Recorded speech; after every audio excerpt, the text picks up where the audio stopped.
अस्सलाम वालेकुम रहमतुल्लाहि वबरकातुहू। आप देख रहे हैं टॉप 10 VJNM और मैं हूं गुलाम नबी मदनी। दुनिया भर से आज की 10 बड़ी और इंतहाई अहम खबरें जिन पर आज हम बात कर रहे हैं। नाज़रीन किराम, आज 4 दिसंबर 2020 है और आज दिन है जुम्मतुल मुबारक का। ये टॉप 10 VJNM का सुबह का बुलेटिन है। खबरों का सिलसिला शुरू कर लेते हैं। जो आज की पहली बड़ी खबर है ये पाकिस्तान से है। पाकिस्तान के DGISPR जनरल बाबर इफ्तिखार ने गैर मुल्की टीवी चैनल को इंटरव्यू देते हुए कहा है कि पाकिस्तान ने भारत के खिलाफ दहशत गर्दी के जो सबूत दुनिया के सामने पेश किए थे, पाकिस्तान के इस मौक़िफ़ को दुनिया भर में तस्लीम किया जा रहा है। भारत की दहशत गर्दी दुनिया भर में वाज़ेह हो चुकी है और दुनिया के अक्सर व बेशतर ममालिक भारत की दहशत गर्दी के हवाले से इक़दामात भी कर रहे हैं। इससे वाज़ेह होता है कि मकबूजा कश्मीर के अंदर लाइन ऑफ कंट्रोल पर भारत जो पाकिस्तान के खिलाफ दहशत गर्दाना कार्रवाइयां करवाता है, अफगानिस्तान की सरजमीन से दहशत गर्दों की जो फंडिंग की जाती है, हमले करवाए जाते हैं, इस पर भारत दुनिया भर में बेनकाब हो चुका है। अब जरूरी है कि आलमी बरादरी भारत को ब्लैक लिस्ट करे और FATF के जरिए से भारत पर प्रेशर डाला जाए, मुआशी पाबंदियां आयद की जाएं ताकि खित्ते में बढ़ती हुई बदअमनी भारत की वजह से जो पैदा हो रही है वो ख़त्म हो सके। इसके अलावा नाज़रीन काम, पाकिस्तान के वज़ीर आज़म इमरान खान की जानिब से अक़वाम मुत्तहिदा के खुसूसी इजलास से खिताब सामने आया है। वर्चुअल ये खिताब था जिसमें पाकिस्तान के वज़ीर आज़म इमरान खान ने कोरोना वबा की वजह से जो अक्सर व बेशतर ममालिक हैं, जो तरक्की पजीर ममालिक हैं, उनके कर्जों की मुआफ़ी या उन्हें छूट देने का कहा गया है, मुतालबा किया गया है। पाकिस्तान के वज़ीर आज़म ने कहा है कि दुनिया भर के अंदर कोरोना वबा की वजह से पहले ही 5 तरक्की पजीर ममालिक के डिफ़ॉल्टर हो चुके हैं। ऐसे में ज़रूरी है कि अक़वाम आलम और दुनिया भर की जो बड़ी बड़ी माशी ताकतें हैं उन्हें चाहिए कि वो तरक्की पजीर ममालिक को कर्ज़ों में रिलीफ फराहम करे। साथ साथ पाकिस्तान के वज़ीर आज़म इमरान खान ने भारत की कोरोना वबा के दौरान भी मकबूजा कश्मीर के अंदर पाकिस्तान के लाइन ऑफ कंट्रोल पर और इसी तरह से भारत के अंदर मुसलमानों पर होने वाले मजालिम के हवाले से भी गुफ्तगू की है कि कुछ ममालिक ऐसे हैं जो कोरोना वबा के बावजूद भी दहशत गर्दी को जारी रखे हुए हैं, बदअमनी को जारी रखे हुए हैं, जुल्म को बढ़ा रहे हैं और निहत्ते कश्मीरियों पर और इसी तरह से भारत की अक़लियती बरादरी जो मुसलमान है उन पर जुल्म और तशद्दुद किया जा रहा है। इसके अलावा नाज़रीन काम इत्तलात सामने आ रही हैं कि पाकिस्तान के दफ्तर खारजा की जानिब से एक बयान जारी हुआ है जिसमें अफगानिस्तान के अंदर जो बैनुल अफ़गान मुज़ाकरात का राउंड बहाल हुआ है दोहा के अंदर, उसे सराहा गया है। पाकिस्तान चूंकि अफगानिस्तान में मरकजी रोल प्ले कर रहा है, इस हवाले से पाकिस्तान के दफ्तर खारजा ने कहा है कि अफगानिस्तान की जो दोनों फरीक हैं उनके दरमियान मुज़ाकरात की बहाली ये खुशाइंद बात है। पाकिस्तान इस मिशन को, इस अमल को सपोर्ट करता रहेगा और इसमें ज़रूरी है कि भारत जो वहाँ पर साजिशें कर रहा है, भारत की साजिशों पर दुनिया नज़र रखे। और साथ साथ नाज़रीन काम एक बड़ी खबर यह भी है कि अफगानिस्तान के अंदर भारत के हिमायत याफ्ता, तरबियत याफ्ता दहशत गर्दों के खिलाफ गुमनाम हीरोज़ के कामयाब ऑपरेशन भी जारी हैं, जिसमें मुतअद्दिद भारतीय तरबियत याफ्ता दहशत गर्द हलाक हो चुके हैं। यही वजह नाज़रीन काम भारत अफगानिस्तान से पाकिस्तान की सरजमीन पर हमला करने के लिए प्लानिंग कर रहा है, कोशिश कर रहा है, लेकिन दुश्मनों की साजिशों को पाकिस्तान नाकाम बना रहा है और अफगानिस्तान और पाकिस्तान के ताल्लुकात मुस्तहकम और मजबूत हो रहे हैं। साथ साथ नाज़रीन काम एक और अच्छी खबर यह सामने आ रही है कि ऑस्ट्रेलिया के अंदर ग्लोबल कॉरपोरेशन जो मिलिट्री मुकाबले हुए थे उसमें पाकिस्तान की फौज के जो जवान थे उन्होंने कामयाबी हासिल की है, पहली पोजीशन हासिल की है, जिस पर पाकिस्तान की फौज को दुनिया भर में सराहा जा रहा है। इससे पहले बरतानिया के अंदर भी इसी तरह के मुकाबलों में पाकिस्तान के शाहीन और पाकिस्तान के फौज के जवान पहले नंबर पर आते रहे हैं, जबकि भारत दुनिया भर में हमेशा आखिरी पोजीशन पर रहता है। इसी से भी वाज़ेह हो जाता है कि नौजवान पाकिस्तान के जो फौजी हैं वो किस तरह से भारत के खिलाफ आने वाले दिनों में कामयाबी से अपनी मुहिम को जारी रखे हुए हैं और भारतीय फौज पाकिस्तान के मुकाबले में कितनी कमज़ोर है। आगे बढ़े नाज़रीन, जो आज की दूसरी बड़ी खबर है ये मकबूजा कश्मीर से है। मकबूजा कश्मीर के अंदर भारतीय फौज के खिलाफ एक मरतबा फिर बड़ा ग्रेनेड हमला मामला सामने आया है। भारतीय फौज दावा कर रही है कि यह ग्रेनेड हमला फटा नहीं है, नुकसान नहीं हुआ, लेकिन हमारी इतलात ये है कि 2 भारतीय फौजी हलाक हो चुके हैं। नाज़रीन, मकबूजा कश्मीर के दारुल हुकूमत श्रीनगर और इसी तरह से दीगर बड़े शहरों में सिक्योरिटी को हाई अलर्ट कर दिया गया है। आप जानते हैं कश्मीरी मुजाहिदीन स्ट्रेटजी तब्दील करके भारतीय फौज पर हमले कर रहे हैं और इसमें भारत को बड़ी शिकस्त का सामना भी है। गुज़श्ता 1 महीने के दौरान भारत के 20 से ज़ायद फौजी मुजाहिदीन के हमलों में हलाक हो चुके थे और आज भी 2 भारतीय फौजी हलाक हो चुके हैं। साथ साथ नाज़रीन, कश्मीर के अंदर भारतीय फौज के मज़ालिम का सिलसिला भी जारी है। कश्मीरियों को टॉर्चर किया जा रहा है, तशद्दुद किया जा रहा है, यहाँ तक कि छर्रे पैलेट गने इस्तेमाल करके उन्हें नाबीना किया जा रहा है। पाकिस्तान ने आलमी बरादरी पर जोर डाला है कि कश्मीर के अंदर भारतीय मज़ालिम को रुकवाया जाए कि किस तरह से कश्मीरियों पर जुल्म किया जा रहा है। इसके अलावा नाज़रीन, इत्तलात सामने आ रही हैं कि मकबूजा कश्मीर के अंदर ऐसे बेशतर कश्मीरी कैदी हैं जो जेलों के अंदर नाहक कैद हैं। 15 महीनों के बाद एक कश्मीरी नौजवान को अदालत ने जेल से रिहा करने का हुक्म दिया था, जिसे रिहा कर दिया गया है। इस वक्त भी नाज़रीन, हुर्रियत कायदीन समेत ऐसे सैकड़ों कश्मीरी कैदी हैं जो जेलों के अंदर नाहक कैद हैं। अदालतें उनके केसों की समाअत नहीं करती है और उन्हें रिहा करने का हुक्म नहीं देती है। कश्मीरियों ने इस हवाले से आलमी बरादरी पर जोर डाला है कि नाहक कश्मीरी कैदियों को जेलों से रिहा करने का भारत पर प्रेशर डालकर हुक्म दिलवाया जाए। आगे बढ़े नाज़रीन, जो आज की तीसरी बड़ी खबर है, ये चीन और भारत के दरमियान बढ़ती हुई कशीदगी के हवाले से है। नाज़रीन, भारतीय नेवी के खिलाफ चाइना कामयाब सर्जिकल स्ट्राइक कर रहा है। भारत की नेवी की खुफिया मालूमात चाइना ने लीक कर ली हैं, हैक कर ली हैं, जिसकी वजह से भारतीय नेवी अब परेशान हो चुकी है। भारतीय नेवी के जो सरबराह हैं, नेवल चीफ हैं, उन्होंने अपने एक बयान में कहा है कि इस वक्त भारत को 2 बड़ी मुसीबतों का, आफतों का सामना है। एक तरफ से कोरोना वबा से भारत लड़ रहा है, दूसरी तरफ से भारत को चाइना की आफत और मुसीबत का सामना है, क्योंकि चाइना भी भारतीय इलाकों पर कब्जा कर रहा है। भारतीय फौज और भारतीय कौम के लिए बड़ा खतरा बनता जा रहा है। साथ साथ नाज़रीन, भारतीय नेवल चीफ ने मोदी हुकूमत से मुतालबा किया है कि एक और तीसरे बाहरी बेड़े को भी भारतीय नेवी के हवाले किया जाए, ताकि चाइना के बढ़ते हुए कब्जे को, जारियत को रोका जा सके। साथ साथ जदीद जंगी हेलीकॉप्टरों को और ड्रोन तैयारों को भी लेने का हुक्म दिया गया है। मुतालबा किया गया है भारतीय नेवल चीफ की जानिब से कि दुनिया भर से भारत को चाहिए कि जंगी तैयारे और ड्रोन तैयारे नेवी में शामिल करवाए, ताकि चाइना के बढ़ते हुए असर रसूख को रोका जा सके। आप जानते हैं नाज़रीन, चाइना लद्दाख के अंदर भारत के खिलाफ सीक्रेट हथियारों को इस्तेमाल कर रहा है, भारतीय चेक पोस्टों पर कब्जा कर रहा है। भारतीय इलाके भारत के कंट्रोल से निकल रहे हैं, चाइना के कंट्रोल में जा रहे हैं। भारत को ना सिर्फ भारतीय फिजाइया, भारतीय नेवी और भारत की ग्राउंड फौजें चाइना के मुकाबले में बेबस हो चुकी हैं, और दूसरी जानब भारत की मोदी हुकूमत दावा करती है कि चीन के साथ मामला बेहतर हैं, सब कुछ अच्छा चल रहा है। लेकिन हकीकत यह है कि चाइना भारत को हर तरफ से शिकस्त से दो चार करता जा रहा है। आगे बढ़े नाज़रीन, जो आज की चौथी बड़ी खबर है, ये भी भारत से है। नाज़रीन, भारत के अंदर किसानों की तहरीक उरूज पर है। मोदी हुकूमत के साथ मुज़ाकरात नाकाम हो चुके हैं। किसानों को खाना और चाय वगैरह तकसीम करने की हुकूमत ने पेशकश की, ऑफर की, लेकिन इसे किसानों ने मुस्तरद कर दिया है। किसानों ने कहा है कि वह अपने साथ है, अपने खाने का बंदोबस्त करके आए हैं, लिहाजा उन्हें मोदी हुकूमत की जानिब से खाने लेने की कोई ज़रूरत नहीं है। बस उनके मुतालबात को पूरा कर दिया जाए तो किसान धरने को, एहतजाज को ख़त्म कर देंगे। मुख्तलिफ रियासतों से किसानों के साथ है, जो किसानों की तहरीक के साथ काफ़िले हैं, वो भी आकर शामिल हो रहे हैं। लाखों किसान दिल्ली को जाम किए बैठे हैं। आज 9वां रोज़ है, 9 रोज़ से भारतीय फ़्लाइट ऑपरेशन मुअत्तल है।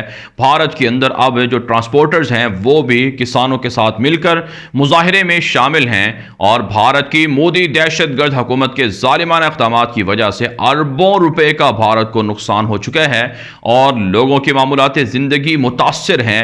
लेकिन फिर भी मोदी दहशतगर्द दावा करता है भारत के अंदर सब कुछ अच्छा चल रहा है, हालांकि भारत के अंदर लोगों के हकूक पर डाका डाला जा रहा है। मुसलमान भी किसानों की तहरीक का हिस्सा हैं, क्योंकि मुसलमानों पर भी تشدد اور ظلم میں اضافہ ہوا ہے۔ ایک تازہ رپورٹ کے مطابق دلی فسادات کے اندر گرفتار عمر خالد کی جو جوڈیشل ریمانڈ ہے اس میں مزید 14 روز کی توسیع کر دی گئی ہے، اور اس کے علاوہ بھی ایسے اکثر قیدی ہیں مسلمان جو دلی فسادات کے نام پر سی اے اے میں جو احتجاج کرنے والے مسلمان تھے ان کو جیلوں کے اندر ڈالا ہوا ہے، اور انہیں عدالتوں تک رسائی نہیں مل رہی اور نہ ہی عدالتیں انہیں رہا کر رہی ہیں۔ آگے بڑھے ناظرین، جو آج کی 5ویں بڑی خبر ہے، ناظرین چین اور بھارت کے درمیان چاند پر پہنچنے کے لیے باقاعدہ دوڑ شروع ہے۔ سب سے پہلے ناظرین آپ جانتے ہیں چندریان 2 مشن بھارت نے لانچ کیا تھا جو 2 مرتبہ ناکام ہو چکا ہے، اور اب ناظرین بھارت کا ایک اور خلائی مشن ہے 2023 میں پہنچنا تھا، اسے خلا میں پہنچانا تھا، چاند پر پہنچانا تھا، لیکن اب وہ 1 سال مزید تاخیر ہو گیا ہے کورونا وبا کی وجہ سے۔ لیکن حقیقت یہ ہے کہ بھارت کے سائنسدان بھی بھارتی فوج کی طرح جھوٹ بولتے ہیں۔ اس سے پہلے کتنے بھارتی سائنسدان ہتھیار بنا چکے ہیں جو ناکارہ نکلے ہیں، جو ناکام ہوئے ہیں، اور اب بھارتی سائنسدان خلائی مشن کے لیے دعویٰ کر رہے ہیں کہ وہ چاند پر پہنچ جائیں گے اور چائنا، امریکہ اور روس کے بعد چوتھا ملک بھارت بن جائے گا۔ لیکن حقیقت یہ ہے کہ بھارت ابھی اس کی صلاحیت نہیں رکھتا ہے، محض عوام کے پیسوں کو ضائع کیا جا رہا ہے۔ اس کے علاوہ ناظرین بات یہ ہے کہ چائنا کی جانب سے روبوٹک جو جہاز ہیں وہ چاند پر پہنچائے جا رہے ہیں، اور چائنا دنیا کا جدید ترقی یافتہ ملک بن چکا ہے جو چاند اور خلا میں اپنے مشن کو تیزی سے بڑھا رہا ہے۔ آگے بڑھے ناظرین، جو آج کی 6ٹی بڑی خبر ہے یہ ترکی سے ہے۔ ترک صدر رجب طیب اردوان سے ایران کے صدر حسن روحانی نے فون پر بات چیت کی ہے اور باہمی معاملات کو ڈسکس کیا گیا ہے۔ محسن فخری زادہ کو قتل کیا گیا تھا جو ایران کے جوہری ہتھیار بنانے والے سائنسدان تھے، اس کے بعد یہ ان کا پہلا ٹیلی فونک رابطہ ہے۔ لیکن ساتھ ساتھ ماہرین کا ماننا ہے کہ چونکہ سعودی عرب اور ترکی بھی قربتیں ان کے سامنے آ رہی ہیں، قریب ہو رہے ہیں، تعلقات بحال ہو رہے ہیں، اس وجہ سے بھی ایران بھی اب ترکی کے مزید قریب ہونا چاہتا ہے۔ لیکن طیب اردوغان واضح کر چکے ہیں کہ ہر ملک کے ساتھ برابری کی سطح پر تعلقات رکھے جائیں گے۔ اس کے علاوہ ناظرین طیب اردوغان کی جانب سے ایک مرتبہ پھر یورپ کو جواب دیا گیا ہے کہ خواتین کے نام پر مسلمانوں کو تشدد کا، تعصب کا سامنا کیا جاتا ہے، کہ مسلمانوں کے ساتھ سلوک کیا جاتا ہے، اور مسلمانوں کو تانا دیا جاتا ہے کہ خواتین کے حقوق نہیں ہیں، تشدد ہوتا ہے۔ اسلام دنیا کا سب سے بڑا ایسا مذہب ہے جو مسلمانوں کی جو دنیا بھر کی خواتین کی عزت فراہم کرتا ہے، احترام فراہم کرتا ہے۔ خواتین کے حقوق اور تحفظ کے لیے ترکی کے اندر شاندار اقدامات کیے جا رہے ہیں۔ خواتین کی ایک جو مجلس تھی یا اجلاس تھا یا کانفرنس تھی، اس سے خطاب کرتے ہوئے طیب اردوغان نے کہا ہے کہ دنیا بھر کے اندر مسلمان ہی خواتین کو حقوق فراہم کر رہے ہیں، جبکہ یورپ کے اندر اور دیگر ملکوں کے اندر خواتین کے ساتھ تشدد کیا جاتا ہے، جنسی زیادتیوں کے واقعات بڑھتے ہیں۔ اس کے علاوہ ناظرین اطلاعات سامنے آ رہی ہیں کہ ترکی کا دورہ کیا ہے افغانستان کے امور کے حوالے سے ڈونلڈ ٹرمپ کے مشیر زلمے خلیلزاد نے اور ترکی کے صدارتی ترجمان ابراہیم قالن سے صدارتی محل میں ملاقات بھی کی ہے۔ ترکی کے صدارتی ترجمان نے کہا ہے کہ ترکی افغانستان کے معاملے میں تعاون جاری رکھے گا۔ طیب اردوغان افغان طالبان سے اور کابل حکومت سے رابطے میں ہیں اور دونوں کے درمیان صلح کروانے کے لیے کوشاں ہیں، اور اس میں ناظرین امریکہ کی جو کارکردگی ہے انخلا کے حوالے سے اسے بھی ترکی سراہتا ہے۔ آپ جانتے ہیں اس سے پہلے جو افغان طالبان کی قیادت ہے وہ بھی طیب اردوغان سے ملاقاتیں کر چکی ہے، اور ساتھ ساتھ ناظرین ترکی نے خصوصی مندوب بھی افغانستان کے لیے مقرر کر رکھا ہے، اور عبداللہ جو افغانستان میں 50% اقتدار کے مالک ہیں وہ بھی طیب اردوغان سے ملاقاتیں کر چکے ہیں۔ اچھی بات ہے، ترکی بھی پاکستان کی طرح افغانستان کے مسئلے میں دلچسپی لے رہا ہے اور افغان طالبان کی حمایت کر رہا ہے۔ اس کے علاوہ ناظرین اطلاعات سامنے آ رہی ہیں کہ ترکی کے وزیر خارجہ نے کہا ہے کہ بحر متوسط کے اندر ترکی اپنے حقوق کے تحفظ کے لیے جنگ جاری رکھے گا اور تمام لوگوں کو بحر متوسط کے جو وسائل ہیں وہ فراہم کیے جائیں گے، ان سے مستفید کیا جائے گا۔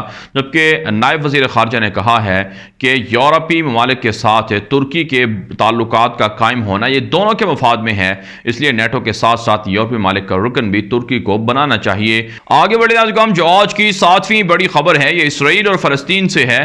ناظرین اسرائیل کی غاصب دہشت گرد درندہ یہودی فوج کی جانب سے چند مہینے پہلے ایک 9 سالہ فلسطینی بچے کو چہرے پر گولی ماری گئی تھی، جس کی وجہ سے ان کی ایک آنکھ ضائع ہو گئی تھی۔ عدالت کے اندر اسرائیلی فوجی کی درندگی کے حوالے سے کیس دائر ہوا، لیکن عدالت نے اسرائیلی فوجی کو رہا کر دیا کہ ثبوت نہیں ہے۔ اس پر فلسطین کی جانب سے، عوام کی جانب سے کہا گیا ہے کہ دنیا بھر کے اندر یہودیوں کے مظالم بڑھ رہے ہیں، بالخصوص فلسطینیوں کے خلاف ہے، لیکن عدالتیں فلسطینیوں کو انصاف مہیا نہیں کرتی ہیں اور جنگی جرائم کے باوجود اسرائیل کے فوجی یہودیوں کو رہا کر دیا جاتا ہے۔ اس کے علاوہ ناظرین، 25 ہفتوں سے نیتن یاہو کے خلاف مظاہرے جاری ہیں۔ اس ویکنڈ پر بھی بڑے پیمانے پر اسرائیل بھر میں مظاہروں کا اعلان کیا گیا ہے، نیتن یاہو کے استعفے کا مطالبہ کیا جا رہا ہے۔ ساتھ ساتھ اطلاع سامنے آ رہی ہیں کہ نیتن یاہو کے حریف بلو اینڈ وائٹ پارٹی کے سربراہ بینی گینٹس، جو اس وقت اسرائیل کے وزیر دفاع بھی ہیں اور مخلوط حکومت میں شامل بھی ہیں، ان کی جانب سے پارلیمنٹ میں قرارداد پیش کی گئی تھی کہ نیتن یاہو کو اقتدار کرنے کا یا وزیر اعظم رہنے کا حق نہیں ہے، لہٰذا وہ مستعفی ہوں اور الیکشن کا اعلان کیا جائے۔ بینی گینٹس کی جانب سے اب ایک مرتبہ پھر نیتن یاہو پر تنقید کی گئی ہے اور کہا ہے کہ جلد سے جلد وہ مستعفی ہو جائیں اور الیکشن کا انتخابات کو منعقد کروائیں، تاکہ جو ان کی کرپشن ہے یا اس کی وجہ سے جو اسرائیل کو نقصان ہو رہا ہے، اس نقصان سے اسرائیل بچ سکے۔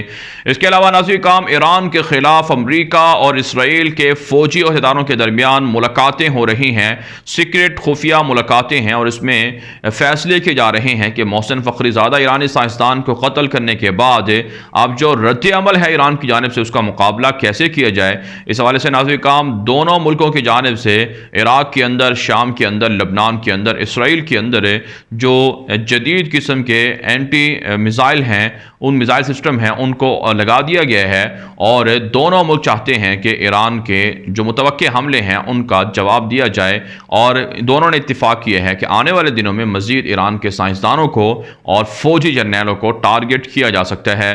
آگے بڑھے ناظرین، جو آج کی 8ویں بڑی خبر ہے، یہ ناظرین سعودی عرب کی جانب سے سعودی عرب کے جو پیٹرول کے کنویں ہیں، یہ اسی طرح سے پیٹرول کے لیے جو پلانٹس ہیں، آئل ریفائنریز ہیں، ان کی حفاظت کے لیے برطانیہ سے حفاظت مانگی گئی ہے۔ برطانیہ کے فوجی کمانڈوز دستے سعودی عرب میں اب پیٹرول کے کنووں کی اور اسی طرح سے آئل ریفائنریز کی اور اسی طرح سے جو پیٹرول کے پلانٹس ہیں ان کی حفاظت کریں گے، جبکہ حوثیوں کی جانب سے دعویٰ کیا گیا ہے کہ آنے والے دنوں میں مزید بھی سعودی عرب پر حملے جاری رکھے جائیں گے اور سعودی عرب کے اہم اسٹریٹجک اہداف کو ٹارگٹ کیا جائے گا۔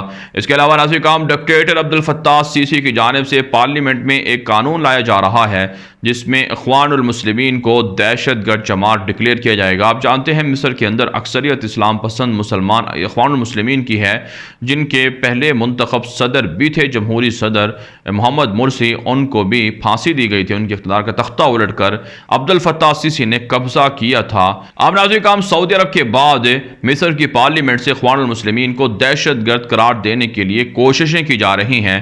اس سے پہلے سعودی عرب کی علماء کونسل کی جانب سے اخوان المسلمین کو دہشت گرد جماعت ڈکلیئر کیا گیا تھا، جبکہ ناظرین سعودی عرب کے العربیہ چینل کے مطابق ترکی کے اندر بھی اخوان المسلمین کے 23 کارندوں کو گرفتار کیا گیا ہے، لیکن ترکی اس خبر کا انکار کر رہا ہے کہ یہ اخوان المسلمین کے نہیں بلکہ داعش کے کارندے تھے جن کو گرفتار کیا جا رہا ہے۔ آگے بڑھے ناظرین، جو آج کی 9ویں بڑی خبر ہے، یہ سابق امریکی صدر باراک اوباما کی کتاب میں ایک نیا انکشاف ہوا ہے کہ اسرائیل کے یہودی اور اسی طرح سے دنیا بھر کے اندر بسنے والے یہودی، بالخصوص امریکن یہودی، وہ امریکہ کی پالیسیوں پر اثر ڈالتے ہیں، اور کوئی بھی امریکی حکومت جو امریکی یہودی ہیں یا دنیا بھر کے یہودی ہیں ان کے اثر و رسوخ سے، پریشر سے بچ نہیں سکتی ہے۔ اور پہلی مرتبہ یہ واضح طور پر امریکی صدر نے انکشاف کیا ہے کہ امریکن یہودی امریکہ کی جو پالیسیاں ہیں اسرائیل کے حوالے سے، فلسطین کے حوالے سے یا دنیا بھر کے حوالے سے، اس میں اثر ڈالتی ہیں۔ اس سے واضح ہوتا ہے کہ امریکہ کے اندر بھی حکومت دراصل یہودیوں کی ہی ہوتی ہے اور وہ اپنے من چاہے فیصلے کرواتے ہیں۔ اس کے علاوہ ناظرین، اطلاعات سامنے آ رہی ہیں کہ بنگلہ دیش میں مقیم لاکھوں روہنگین مسلمانوں کو ایک مرتبہ پھر مسائل کا سامنا کرنا پڑ رہا ہے اور انہیں ایسے جزیروں کی طرف منتقل کیا جا رہا ہے جہاں پر جو ضروریات زندگی ہیں وہ ناپید ہیں، اور ساتھ ساتھ وہاں لوگوں کو مشکلات کا سامنا کرنا پڑ سکتا ہے۔ اس حوالے سے انسانی حقوق کی تنظیموں نے تشویش کا اظہار کیا ہے کہ روہنگین مسلمان جو بنگلہ دیش میں مقیم ہیں ان کے حقوق کا تحفظ کیا جائے، ان کے مسائل کا حل نکالا جائے اور انہیں جزیروں کی طرف منتقل نہ کیا جائے۔ آگے بڑھے नाज़रीन जो आज की 10वीं बड़ी खबर है ये चीन और अमेरिका के दरमियान बढ़ती हुई कशीदगी के हवाले से है। नाज़रीन चीन की जानिब से जदीद जंगी हथियारों के तजर्बात किए जा रहे हैं, तैयारियां की जा रही हैं। इस हवाले से पहली मरतबा इंकशाफ हुआ है कि चाइना की जानिब से जदीद एक फाइटर जंगी तैयारा बनाया गया है जो बआसानी जोहरी हथियार को लेकर जा सकता है और हमले कर सकता है। साथ साथ जो भारत की नेवी है वो भी जंगी बाहरी जहाज़ों को बना रही है ताकि अमेरिका के बढ़ते हुए जो साउथ चाइना सी के अंदर असर और रसूख है उसको कम किया जा सके। इसके अलावा नाज़रीन इत्तलात सामने आ रही हैं कि चाइना ने अमेरिका पर जोर डाला है कि वो हर मामले को जासूसी की निगाह से ना देखे और चीन के खिलाफ पाबंदियां लगाने से बाज आ जाए। इत्तलात सामने आ रही हैं कि ट्रंप इंतजामिया ने जाते जाते चाइना के खिलाफ मजीद वीज़ा पॉलिसी को सख्त कर दिया है और चीन के अक्सर हुकूमती अहदेदारों पर पाबंदियां आयद कर दी हैं ताकि जो बाइडन हुकूमत चाइना के हक में बेहतर फैसले ना कर सके और चाइना के साथ दोस्ताना ताल्लुकात ना बना सके। नाज़रीन दुनिया भर से थी आज की 10 बड़ी खबरें। इन खबरों के हवाले से आपकी क्या राय है? अपनी राय कमेंट के जरिए से जरूर हम तक पहुंचाएं। मज़ीद खबरों के लिए आप हमारे ट्विटर अकाउंट्स दुनिया मेरे आगे और गुलाम नबी मदनी फॉलो कर सकते हैं। आज के लिए इतने ही, इजाज़त दीजिए। अल्लाह हाफिज़।